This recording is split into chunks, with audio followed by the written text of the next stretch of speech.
Juan 5, 42 al 47 ya es el final de este discurso.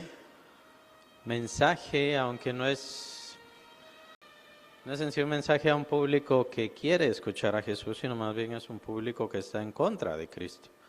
Recordemos que eran los judíos que, debido a que él decía que Dios era su Padre, ya se habían propuesto a quitarle la vida.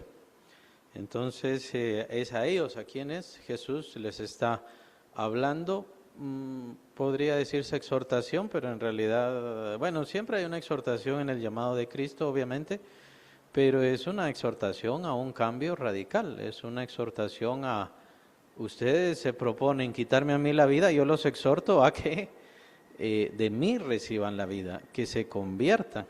Entonces es parte misma de la grandeza de Cristo el hecho de llamar a estas personas que lo odiaban, llamarles al arrepentimiento, llamarles a la transformación, es decir, en él no había rencor, en él no había odio, había ningún mal, ¿no? Entonces ese es el contexto de este mensaje que ya estamos terminando. Solamente recordemos dónde nos quedamos la semana pasada, que creo que es bien importante, que es el versículo famoso, el 39, escudriñad las Escrituras, al menos es famoso para mí, pues es uno de los versículos que más me hicieron leer la palabra de Dios desde muy pequeño. Escudriñad las Escrituras porque a vosotros os parece que en ellas tenéis la vida eterna. Tenéis la vida eterna y ellas son las que dan testimonio de mí. Y sigue el versículo 40, y no queréis venir a mí para que tengáis vida. Es importante, estábamos viendo ese versículo 39 que tiene que ver con las Escrituras, la importancia de las Escrituras, eso lo vimos la semana pasada, tiene que ver con que en ellas está la vida eterna, pero ellas dan testimonio de Cristo. Esas son las dos cosas que hay que estar buscando. Cuando dice Jesús, escudriñad, otro término que se puede utilizar ahí es investigar. Y entonces la idea de investigar es buscar algo. ¿Qué es lo que hay que buscar entonces? ¿Qué es lo que hay que buscar en las Escrituras? Es decir, las Escrituras no hay que leerlas por obligación, las Escrituras no hay que leerlas por disciplina, aunque uno puede imponerse disciplinas y es bueno al principio, pero uno tiene que tomarle y hallarle gusto a la palabra, precisamente porque en ella encontramos la vida eterna. No es una novela agradable, por así decirlo, no es ese su fin, es la historia de la humanidad y más bien a la visión de Dios mismo, qué es lo que Dios quiere para la humanidad. ¿Por qué la humanidad está como está? ¿Y cuál es su respuesta? Y el hombre necesita vida, ¿por qué? Porque ha muerto, ha caído, tiene pecado, a causa del pecado, por supuesto que va a morir. Ya tiene muerte funcionando en su vida, es lo que llamamos la muerte espiritual. Ya está decayendo su mente, su corazón, sus pensamientos. Lo vamos a ver en estos otros pasajes con respecto a estos fariseos y grandes conocedores de Moisés. Pero, por supuesto, después viene la muerte física, la separación del alma y el cuerpo. Empieza el alma, dice el Señor Jesús, a quemarse en el infierno, y ahí está también el gusano que nunca muere, también atormentando a las personas. Entonces necesita la vida eterna. Para eso es que Dios ha entregado las Escrituras. Es en las Escrituras en donde Dios ha dado la vida eterna. Pero ¿qué es en realidad las Escrituras? Bueno, las Escrituras en realidad son el testimonio de Cristo. Por eso dice, y ellas dan testimonio de mí. Es el testimonio de Cristo entonces, la vida eterna, porque Cristo es la vida. Eso es lo que hay que encontrar. Entonces, cuando dice Jesús, escudriñen las Escrituras, está diciendo, investiguen en las Escrituras, pues en las Escrituras es en donde van a encontrar la vida eterna, y esto es porque son ellas nada más las que dan testimonio de mí. Solamente son ellas las que dan testimonio de mí. Por eso el carácter de palabra de Dios solamente se le otorga a los libros bíblicos, no se otorga a nada más ni a nadie más. Podemos leer muchos libros, podemos leer muchos ensayos, podemos tener diferentes formas, pero el nivel, la categoría, la importancia de la palabra de Dios es insuperable. ¿Por qué? Porque ahí está la vida eterna, es la única forma como el hombre puede encontrar la vida eterna. Entonces no hay muchos libros sagrados, muchos libros de sabiduría, así como el Corán, el libro del Mormón. En el mormonismo, por ejemplo, se le da al libro del Mormón el mismo nivel, el mismo lugar de la palabra de Dios. Entonces, desde ahí ya estamos viendo sus errores, desde ahí ya estamos viendo sus conflictos. En la Biblia, esta es la traducción de los Testigos de Jehová, se cambia a todas las referencias a Cristo resucitado como Señor y entonces se puso Jehová, simplemente lo cambiaron así. Entonces, precisamente porque no tienen y no entienden, no comprenden la importancia de la Biblia, no comprenden la necesidad de la Biblia y ese lugar que solamente la Biblia merece. Y entonces, ¿por qué? Porque en ellas Dios ha dejado la vida eterna por medio del testimonio de su Hijo. Esa es la respuesta más fácil que nos está dando el Señor Jesucristo. Y por eso en el versículo 40 la conclusión es, no queréis venir a mí para que tengáis vida. Qué interesante esto, ¿no? Que dice Jesús, las Escrituras dan testimonio de mí, pero mírenme, yo estoy aquí. Yo estoy aquí, yo soy las Escrituras hecha carne, yo soy el Logos, la palabra, yo soy la palabra que ustedes han leído, que a ustedes se les enseñó, que sus padres les enseñaron, yo soy la palabra y ustedes no vienen a mí, ustedes no me oyen. Entonces la conclusión lógica, obviamente, es de que han leído la palabra, entienden la palabra, me refiero a,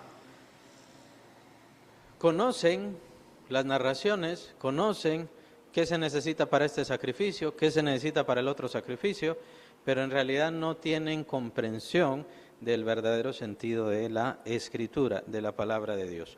¿Por qué Moisés escribió lo que escribió? ¿Por qué David escribió lo que escribió? De seguro a estas personas les encantaban los salmos, pero ¿entendían de qué se trataban los salmos? La respuesta es no, porque cuando se manifestó la verdadera palabra de Dios, que es Cristo Jesús mismo, simplemente le rechazaron. Eso quiere decir que rechazaron también la palabra. Es bien interesante esto porque están rechazando la palabra de Dios, están rechazando la Biblia, por lo tanto rechazan a Cristo. Nosotros entonces bien podemos hacer el mismo ejercicio o ver en las personas la misma situación. Buenos días, pásala. Bien podemos ver la misma situación. Si las personas rechazan la palabra del Señor, están rechazando al Señor. Esa es la conclusión lógica. Cuando entonces las personas rechazan lo que Dios dice en su palabra, entonces están rechazando a Jesucristo mismo. Entonces, el que digan que aman a Dios, el que digan que obedecen a Dios, es irrelevante, es ilógico, no tiene sentido. Esas conclusiones son las que tenemos que entender. Y por otro lado, obviamente, si rechazan a Cristo, es porque se dan cuenta, nos damos cuenta que rechazan la palabra de Dios, entonces, ¿qué es lo que rechazan? Rechazan la vida eterna. Rechazan la vida eterna. No tienen al Señor viviendo en sus corazones. No sé si lo han notado, ¿no? Ahora con esto de las redes sociales es un tanto chistoso y fácil de ver, pero han aparecido hasta personas con desviaciones diciendo yo creo en Cristo, yo amo a Cristo y adoran a Cristo, según ellos, ¿no? Dicen ellos que adoran a Jesús. Les gusta cantar y adorar al nombre del Señor Jesús.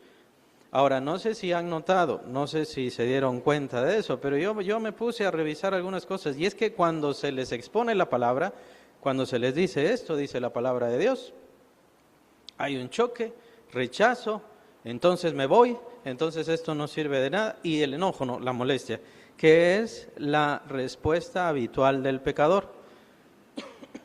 El pecador constantemente va a rechazar, ¿qué cosa? La palabra de Dios. Es un poco extraño porque no es que rechace aquello común que llamamos la profesión de fe, no rechazan eso de, acepto a Jesús, ya, sí, está bien, acepto a Jesús. No rechazan eso, pero sí rechazan la palabra. Entonces estas cosas son las que yo quiero ir atando.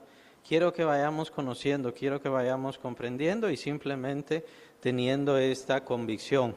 Una persona que ha recibido a Cristo Jesús, una persona que dice que cree en el Señor, que ama al Señor, tiene que buscar la palabra de Dios. Tiene que buscar y amar la palabra de Dios. Incluso, pues tenemos a nuestros hermanos, hay hermanos en otras iglesias y en otras denominaciones que empiezan a creer en algunas cosas. Ni siquiera mejor me voy a meter a eso, simplemente dedíquese a la palabra de Dios. O sea, está bien, si le dicen tal cosa, si le ponen tal cosa, si piensa tal otra, está bien, haga lo que quiera, pero dedíquese a conocer la palabra de Dios. Es que esa es la clave, esa es la clave importantísima. Tiene que amar la palabra de Dios, conocer la palabra, y por eso es que venimos a la iglesia. Tomar así de la nada la palabra de Dios a veces cuesta un poco, a veces es un poco difícil. Por ejemplo, el libro de Números, este es el ejemplo lógico, ¿no? En Números está el número de los de Judá, el número de los de Dan, el número de los de Zabulón, y todo eso es un poco cansado, un poco cargado para una mente que apenas está empezando a leer la palabra de Dios. Entonces, por eso es que se necesita la iglesia. En la iglesia instruimos la palabra de Dios en los puntos, en las partes interesantes, necesarias, vitales, y entonces para que vaya conociendo. Por eso es que Dios deja a su iglesia, ese es el fin de su iglesia. En la iglesia no da vida, es la palabra de Dios la que da vida porque es la que da testimonio de Cristo Jesús y es Cristo Jesús la vida eterna. Entonces, para encontrar a Cristo, por eso me gusta ese versículo 40, no queréis venir a mí. Y bueno, ¿cómo vamos a Cristo? Vamos a Cristo por medio de su palabra, por medio de la palabra. Por eso es que vamos a Cristo. Y por eso es que nosotros definitivamente no le damos ninguna categoría, la misma categoría, quiero decir, a nada más que la categoría que tiene la palabra de Dios. Alguna persona puede decir, a mí me habla Dios. Puede decir lo que quiera y puede creer lo que quiera, pero nunca le voy a creer, jamás le voy a creer como le creo a la palabra de Dios. A la palabra de Dios es a la que yo le voy a creer. Así que, entonces ¿no quiere recibir profecía? No quiero recibir profecía, muchas gracias. ¿No quiere recibir revelación? No, ya tengo suficiente revelación aquí en la palabra. No necesito nada más. Entonces, ¿por qué? Porque no le damos el mismo lugar, no le damos el mismo lugar. Si a algo llamamos palabra de Dios, lo tenemos que creer. Si a algo digo yo, esto Dios lo dice, lo tengo que creer. Por eso es que tenemos que tener cuidado. Aclaro de que Dios puede poner cosas en nuestro corazón, Dios puede hablarnos, tocarnos al corazón, podemos usar esas expresiones y entonces está bien. Pero no todo lo que está en mi mente es de Dios, eso no es cierto. Todo lo que está en mi mente es de Dios, no. Todo lo que se me ocurre es de Dios, no es verdad. Somos humanos, somos naturales, no hay nadie poseído por Dios, eso no existe y eso nunca va a pasar. Ahora, si yo quiero tener más la mente de Dios, ¿qué es lo que necesito hacer? La palabra, tener la palabra en mi mente. Eso es lo que necesito hacer. Dejarme guiar, dejarme llevar, eso es lo que necesito hacer.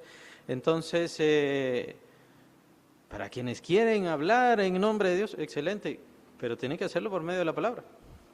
Tiene que dejarse llenar por la palabra. Bueno, pasamos a los pasajes en donde dice, gloria de los hombres no recibo, es versículo 41, mas yo os conozco que no tenéis amor de Dios en vosotros. Las conclusiones. Jesús está terminando el discurso, vamos a llamarle mejor así. Es un poquito, tal vez una predicación peyorativa, un poquito fuerte, ¿no? Un poquito brusca, porque le está hablando a estos judíos que en realidad lo odiaban a él. Pero el Señor está dando estos puntos bien interesantes y qué bueno que el apóstol Juan recogió todo este mensaje. Mas yo os conozco que no tenéis amor de Dios en vosotros. Esa es la conclusión del Señor Jesucristo. No tenéis amor de Dios en vosotros. Les puse un pasaje famoso ahí, Oseas 6:6. ¿Qué dice Oseas 6:6? Si alguien lo puede buscar, por favor. Un pasaje famosísimo, porque misericordia quiero y no sacrificio, Oseas 6:6. Solamente lo puse para ilustrar y para algo que se orienta a esto. ¿Qué les parece esto de no tenéis amor de Dios? Versículo 42, mas yo os conozco que no tenéis amor de Dios en vosotros. ya es una conclusión bastante severa, bastante fuerte que está dando Cristo a los judíos. Acuérdense, y vemos el contexto porque es importante que aquí Jesús no le está hablando al público en general, no le está hablando al pueblo. Jesús le está hablando ¿a quién? Le está hablando a judíos que lo odiaban, estos judíos que lo rechazaron, y Jesús les está hablando a ellos. No tenéis amor de Dios en vosotros. ¿Qué se refiere? Existirían dos situaciones, ¿no? O que Dios no les ama o que ellos no aman como amaría a Dios.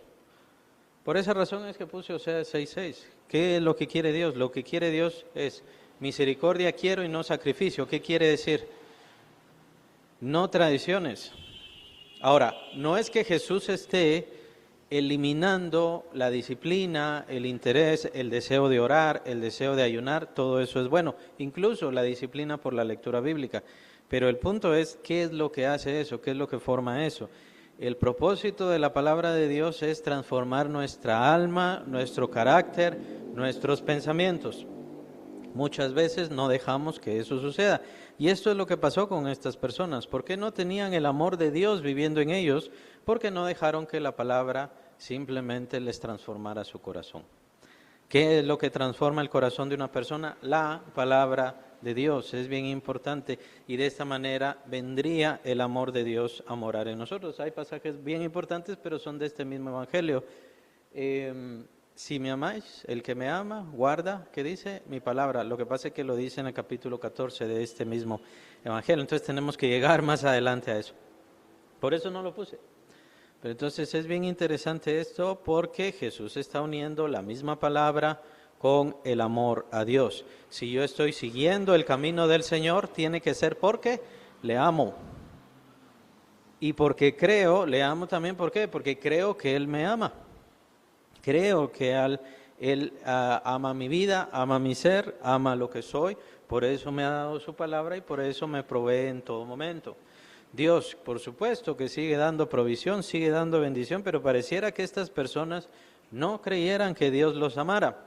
Este es uno de los problemas con la religión. El problema con la religión es que tapa a Dios o lo deja tan allá en la cumbre que ya no puedo alcanzar a Dios. Dios es inalcanzable. Por eso necesitamos a los santos. ¿Se acuerdan? La religión es así. Necesitan a los santos, necesitan a la Santísima. ¿Por qué? Porque Jesús anda bravo todo el tiempo, anda enojado todo el tiempo. Y así surgió en algunos momentos. Que también otras razones por las cuales surgió esta oración es porque seguían adorando a la diosa del cielo. Las personas hace algunos siglos seguían adorando a la diosa del cielo, entonces dijeron, bueno, vamos, para quitarles ese culto, vamos a ponerle a una diosa del cielo. Entonces dijeron, es la Santísima, ¿no? Pero la idea de la Santísima es porque Jesús estaba bravo, Jesús estaba enojado y Jesús estaba mandando juicios. Entonces, un Dios enojado, un Dios bravo, ¿será que es amoroso? Ese problema de las religiones, y muchas religiones pintan a un Dios enojado, a un Dios airado. No malentendamos, obviamente Dios es santo, Dios es 3 veces santo y eso significa que Él no tolera el pecado, le incomoda el pecado, le es molesto el pecado, por supuesto que sí, pero eso no quiere decir que Dios vive enojado todo el tiempo. Llega el momento donde Dios tiene ira y tiene que derramar su ira, está bien, es cierto, pero eso no quiere decir que Dios viva enojado todo el tiempo. Y ese es el problema de la religión. Hay que hacer estas cosas para contentar a Dios, hay que dejar de hacer aquellas cosas malas para contentar a Dios. Como que Dios está enojándose y alegrándose y enojándose y alegrándose. Dios no está en estas disposiciones personales. Volvemos a Dios tan humano, pero peor que humano, porque creo que ninguno de nosotros anda enojado todo el tiempo, pero muchas veces las personas religiosas pintan, ilustran a un Dios enojado todo el tiempo.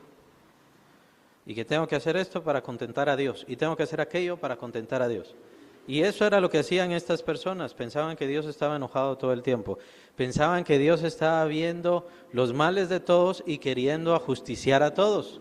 Entonces ellos eran, solo vean a Saulo de Tarso, ellos eran el brazo de Dios, el brazo que iba a someter y a justiciar a todos los rebeldes contra Dios.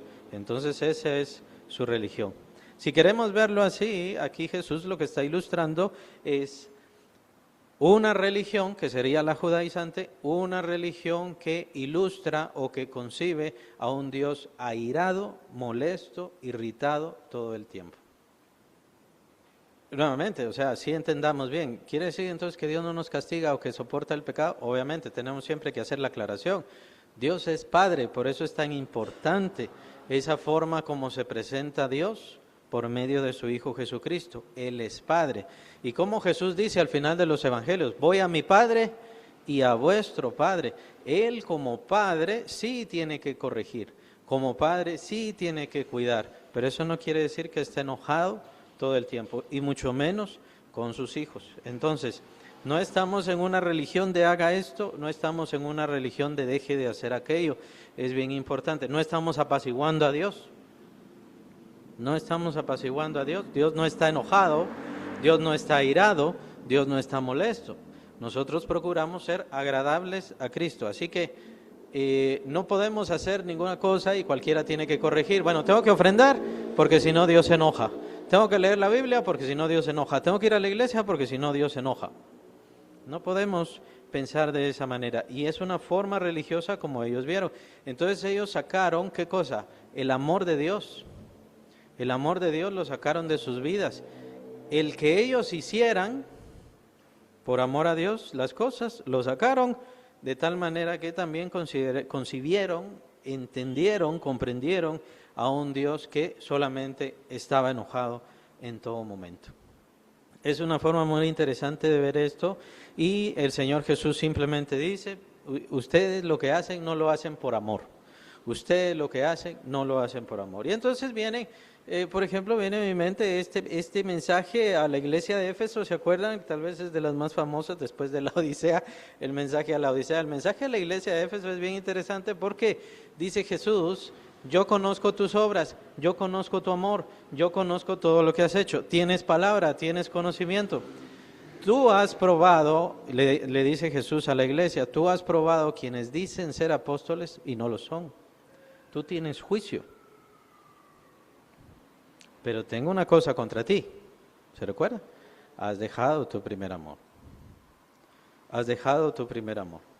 Entonces, cuando vamos sacando el amor de nuestro actuar, especialmente hacia Dios, pues entonces vienen consecuencias. La consecuencia es que esto se convierte en una religión nada más. Y una religión es vacía y nos hace mal comprender a Dios. Estas personas tenían muy mala comprensión de Dios. Algo así como Saulo de Tarso. Estas personas eran como Saulo de Tarso.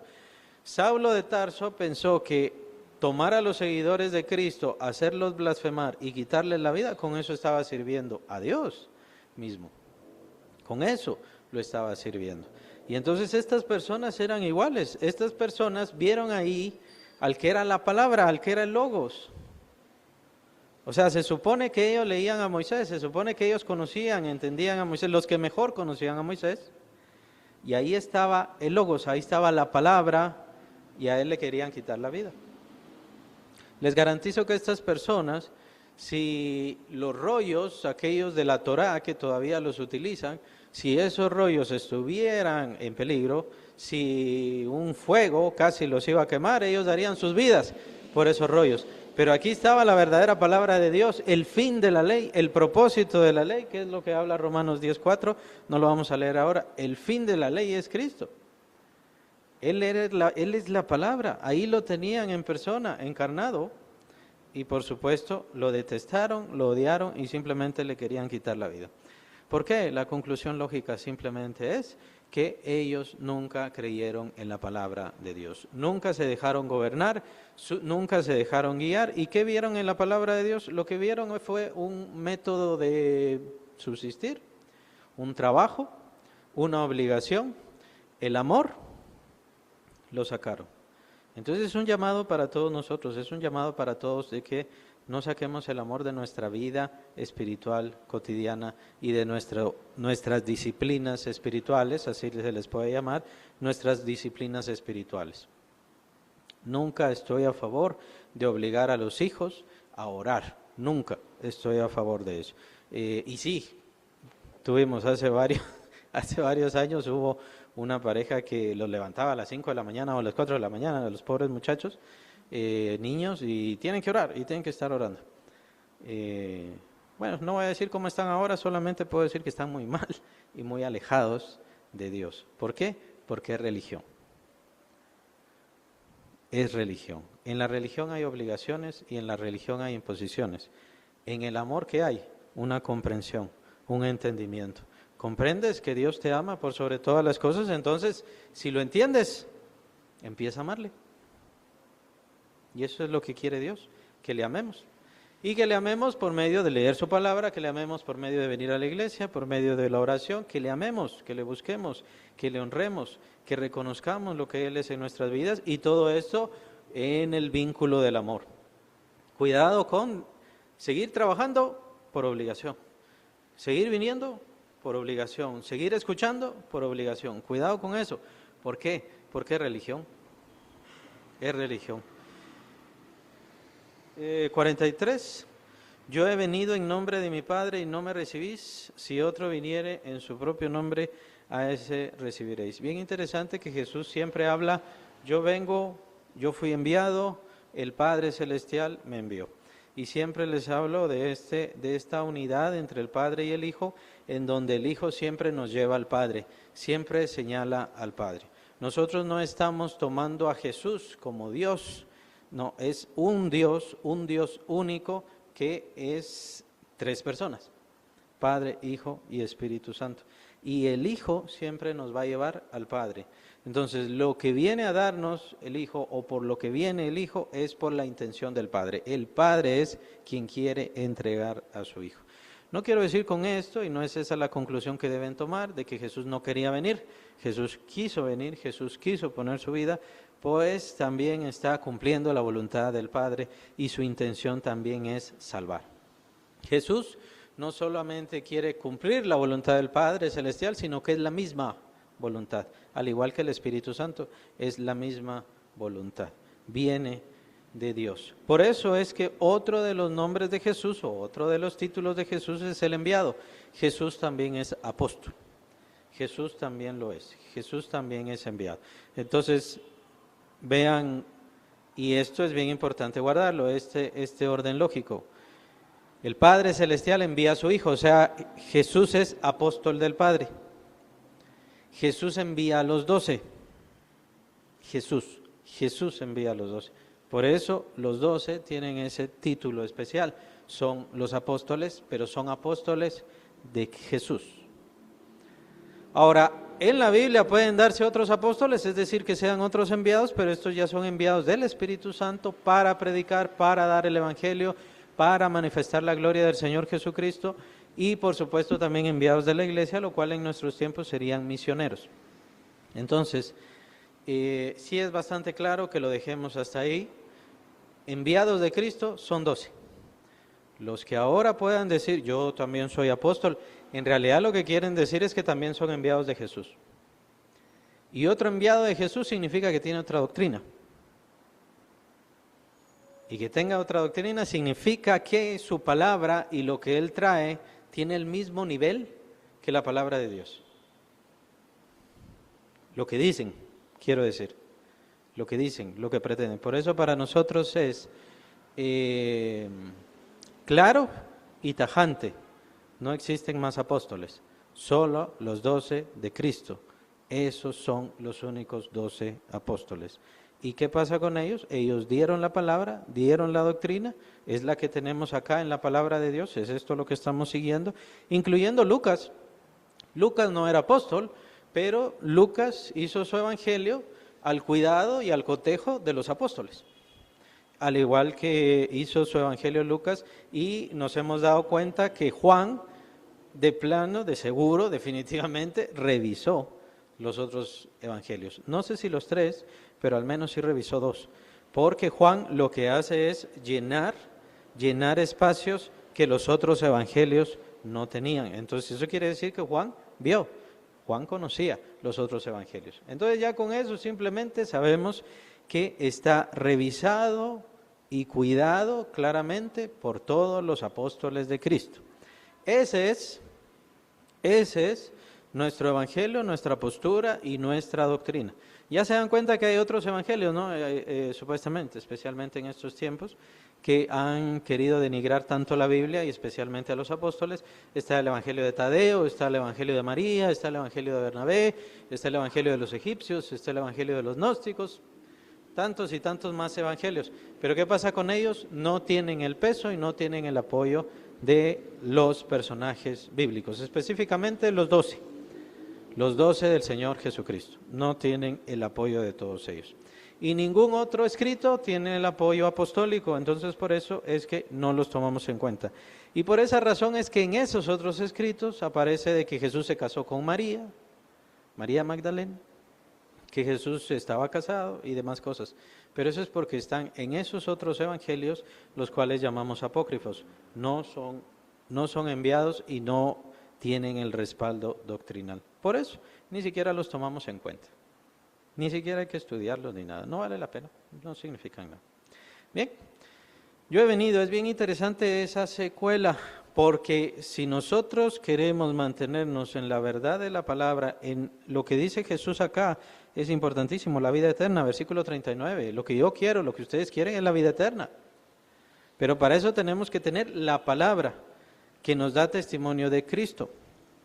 Eso es lo que tenemos que tener. Bueno, pero hay otros evangelios que hablan de Jesús. Hablan de otro Jesús, hablan de otra manera de Jesús. No es el verdadero Jesús. El verdadero Jesús que nosotros necesitamos es el Jesús de los 12 enviados por Él, o sea, de sus 12 apóstoles. Y un ejemplo es lo que acabo de mencionar con respecto a la religión. Ese Jesús que está enojado todo el tiempo. Básicamente la idea es que no se puede llegar a Jesús porque Jesús siempre está enojado, siempre está molesto, siempre está irritado. Entonces por eso hay que ir a la Santísima, hay que hablar con ella porque ella va a interceder y apaciguar, supongo, ¿no? A calmar un poquito a Jesús para que Jesús pueda conceder los favores y todo lo demás. Básicamente es la doctrina. Y es la doctrina que nace ¿de qué? De la falsedad, o sea, de la falsedad o de un Jesús falso. Hay muchos Jesús falsos. Capítulo 24 de Mateo lo dice el mismo Señor Jesús: vendrán muchos en mi nombre, vendrán muchos Cristos. Entonces, hay que tener cuidado. Eso no quiere decir nada más hombres o personas que anden ahí, se dejen la barba y se dejen crecer el pelo y digan yo soy Jesús. Eso no quiere decir eso. Falsos Cristos quiere decir falsas formas de Jesús, falsas maneras de Jesús, falsas doctrinas y falsas enseñanzas. Jesús viene del Padre y de ahí da su enseñanza se la entrega a sus apóstoles, o sea, a los 12, y recordemos estos pasajes en Hechos donde dice que los creyentes, que los hermanos en la iglesia perseveraban en la doctrina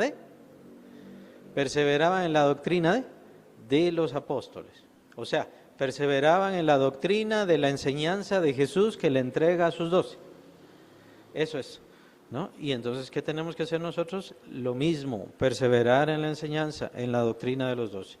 Entonces, ¿qué? Va a obtener la vida eterna. Está viniendo a Cristo, está viniendo al verdadero Jesús que le da la vida eterna. Vamos a leer Isaías 52:13. No sé quién tiene Isaías 52:13, perdón, no lo leímos.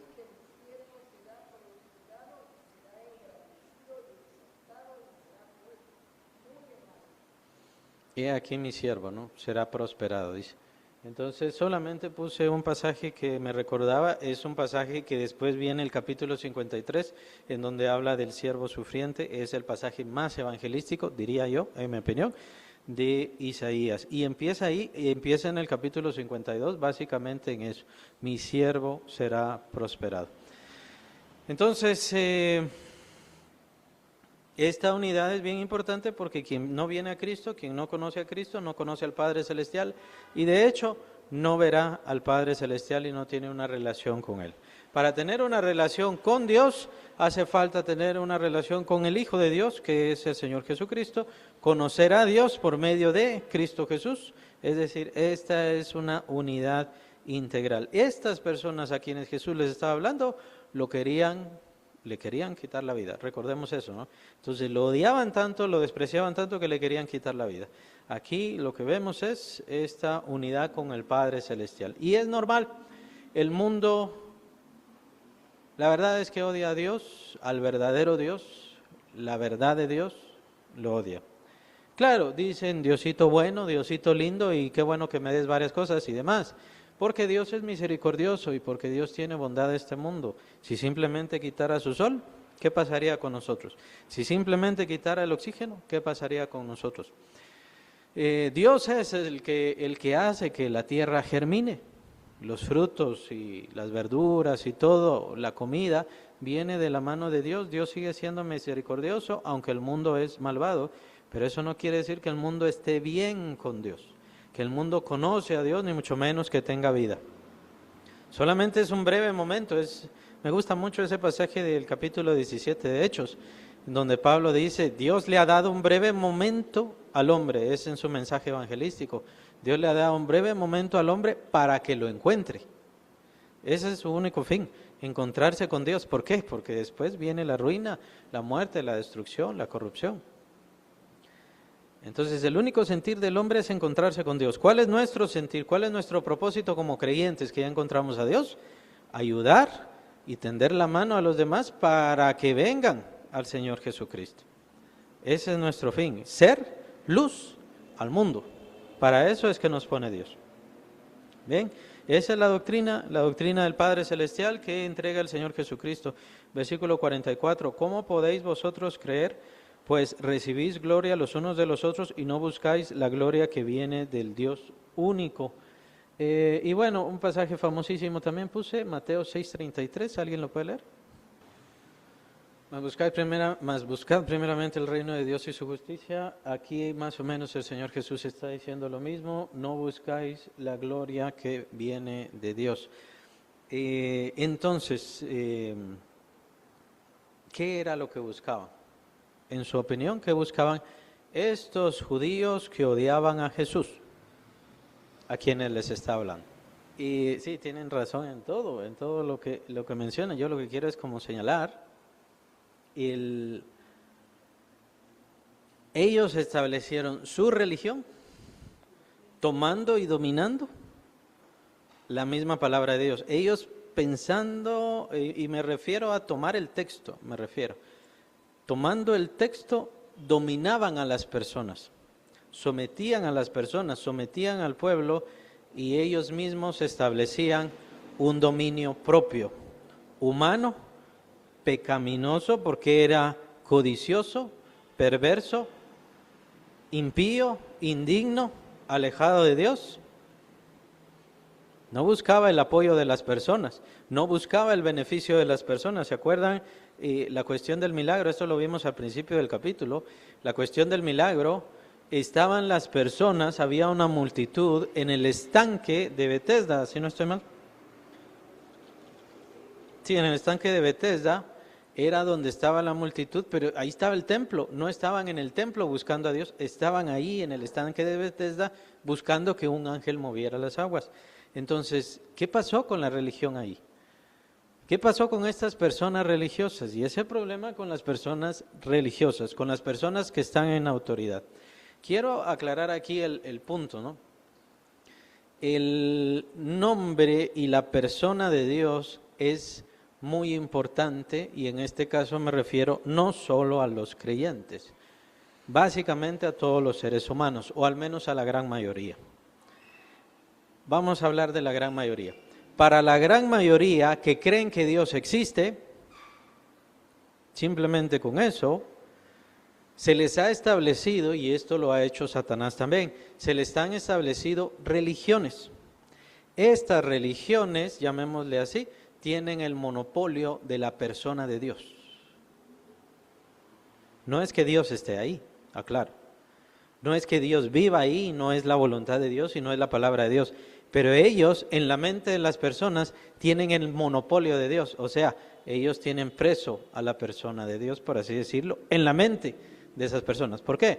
Porque la persona religiosa se le dice que tiene que venir, que tiene que aportar, que tiene que entregarse, que tiene que sufrir, que tiene que hacer todo lo necesario porque así entonces va a poder llegar al cielo. ¿Quién dice eso? Lo dice la religión. en la mente de esa persona, es Dios quien lo dice. Pero es la mente de ellos. Entonces es el peligro de todas esas personas que están en esos lugares, ya están en ese lugar de autoridad, de soberanía, por la mente de las personas. Más o menos algo así como con los mayas. Estaba el sacerdote maya y ellos habían entendido que esta situación de los eclipses es cuestión de ciclos. Y entonces viene el sacerdote maya y los dioses se me han aparecido, o el Dios se me ha aparecido, y entonces hay que hacer esto, esto y esto, porque si no, entonces el sol se va a oscurecer.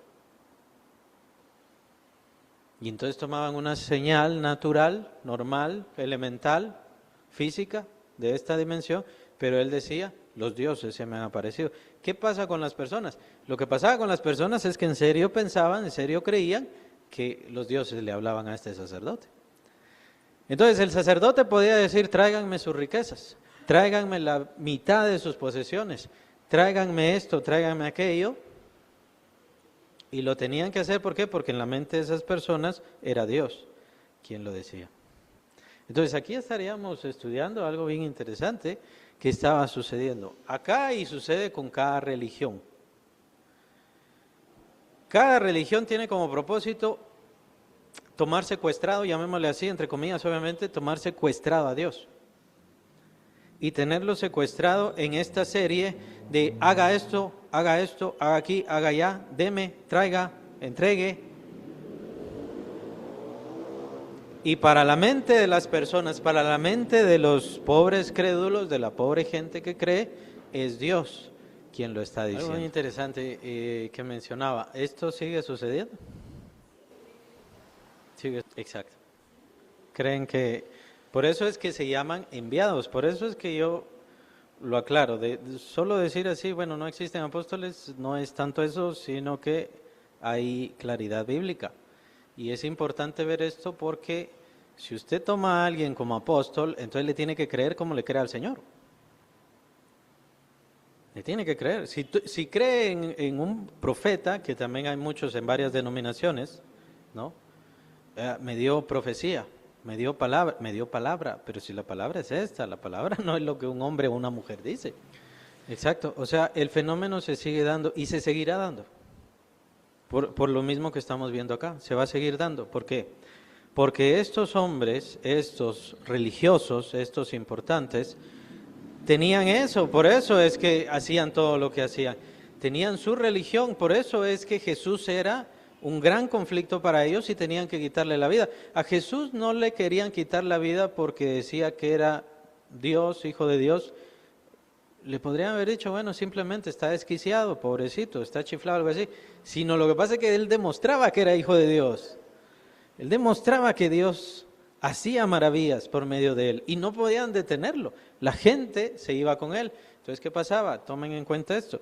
La gente que buscaba a los fariseos, que buscaba maestro, rabí, porque les encantan los títulos, ¿no? Siempre cuando es cuestión de egolatría, les encantan los títulos.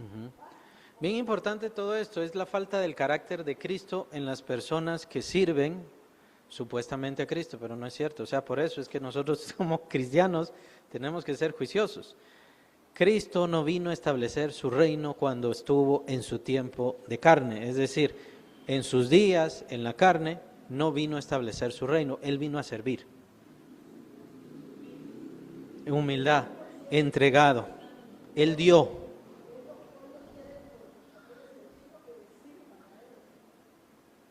Ellos. Ellos lo que quieren es ser servidos, que se les entreguen todos los bienes, que se les entregue todo lo que ellos pidan. Son puntos de satanismo elemental, de sectarismo elemental, que se viven repitiendo y se viven repitiendo. Si usted oye en otro lado, fuera de la iglesia, usted no tiene cobertura, usted está oyendo otra cosa, hay que ponerle en disciplina.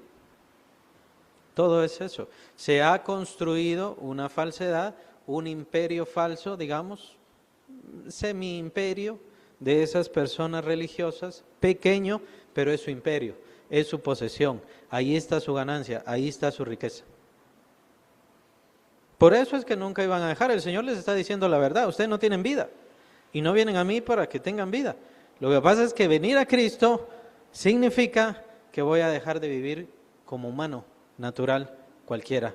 Voy a dejar de ser lo que antes fui. Eso es lo que exige Jesús. Eso es lo que demanda Jesús. Y si le voy a servir, quiere decir que voy a ser como Él. Eso quiere decir que me voy a someter, que voy a entregarme, que voy a dar mi tiempo. No voy a pedir ganancias, de hecho voy a dar. Lo que yo reciba, voy a dar. Sin esperar. Más bien lo que estoy haciendo es atesorar. Dice el apóstol Pablo, no toca que ustedes me den a mí, sino que los padres deben atesorar a los hijos. Soy yo quien debo atesorar para ustedes. Soy yo quien debo darles a ustedes. Eso dice el apóstol Pablo. Aunque por las manos del apóstol Pablo pasó muchísimo dinero. Varias comunidades entregaban esto que se llama famosamente la ofrenda para los santos. Por ahí venía y recibía el apóstol Pablo, pero ¿qué lo hacía? Entregarlo a las comunidades, a los misioneros, a los que estaban haciendo la predicación. Sí se sostenía, porque él debía sostenerse, por supuesto. Pero qué gran diferencia, ¿no? No venimos a establecer nuestro reino, quien va a establecer el reino es Cristo cuando ya venga en su gloria. Así que, ¿qué estamos haciendo nosotros acá? Estamos sirviendo, estamos para servir. No es que sea malo el dinero, es que cómo se está utilizando, de qué forma se está utilizando, para qué está sirviendo. No estamos en contra de la prosperidad, no estamos en contra de que mejore cada quien su situación y estemos bien y estemos tranquilos. Esta no es una religión, que también pasa con la religión, ¿no? Una religión de sufrimiento. Mientras más pobre, mientras menos zapatos tenga, más ande descalzo, descalza, entonces más santa va a ser, más cerca de Dios. No, la pobreza no nos acerca a Dios, tampoco la riqueza, es irrelevante. En realidad lo que nos acerca a Dios es el amor, la entrega de nuestro corazón, el rendirnos a su palabra y ser obedientes a ella. Ellos leían la palabra, pero no le hacían caso, y entonces fueron seducidos por Satanás. Esto le pasa a todos los siervos, tentación me refiero, a todos los siervos Satanás tienta, el punto es quién se deja seducir y quién cae en esa tentación. Satanás siempre va a tentar ¿con qué? Siempre es lo mismo, riquezas, fama, pasiones, básicamente siempre es la misma historia. Versículo 40, ya estamos terminando, 45, no penséis que yo voy a acusaros delante del Padre. ¿Hay quien os acusa? Moisés, en quien tenéis vuestra esperanza. Porque si creyeseis a Moisés, me creeríais a mí, porque de mí escribió él. Bien interesante cómo termina ahí, ¿no? Porque de mí escribió él. ¿A qué se refiere? Se refiere a que Cristo es el Logos, obviamente, Cristo es la palabra, por lo tanto la palabra está en la ley, la palabra sí es ley. Pero, sí, Romanos 10:4, vamos a leerlo. ¿De qué se trata la ley? ¿Qué es lo que escribe Moisés? ¿Para qué sirve la ley? Romanos 10:4. Porque el fin de la ley es Cristo. Ahora, ¿por qué? Bueno, no vamos a entrar a todos esos puntos, valga decir de que la mejor exposición para todo esto es la carta a los Gálatas. En la carta a los Gálatas van a encontrar cómo la ley, incluso dice Pablo, nos mata, es decir, nos deja sin esperanza, la ley. ¿Por qué? Porque al dejarnos sin esperanza, entonces quedamos libres para poder entregarnos a Cristo Jesús. Es decir, la ley nos lleva a Cristo. La ley no nos dice quién es justo, quién no es justo. La ley nos dice que todos somos injustos, todos somos pecadores y no hay esperanza en nosotros. Ese es el fin de la ley. Entonces, ¿cuál es el propósito de eso? Es dar el salto hacia creer en Cristo Jesús, la confianza en Él.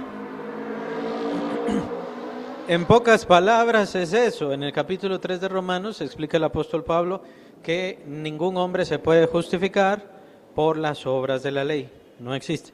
Entonces, ¿es palabra de Dios? Sí es palabra de Dios.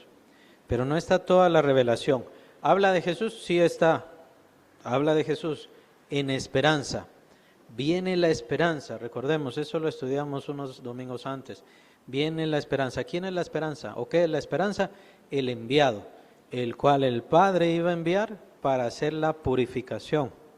¿Cómo sabemos que el Padre lo iba a enviar? Bueno, lo tenemos en Génesis, cuando Dios le pide a Abraham, su hijo, sacrifícame a tu hijo. ¿Qué es lo que vemos ahí? Lo que vemos es un reflejo del Padre Celestial sacrificando a su propio Hijo Jesucristo. Por cierto, en el mismo monte donde se establece el templo, y en una ladera más adelante sería el Gólgota, después, en el mismo monte.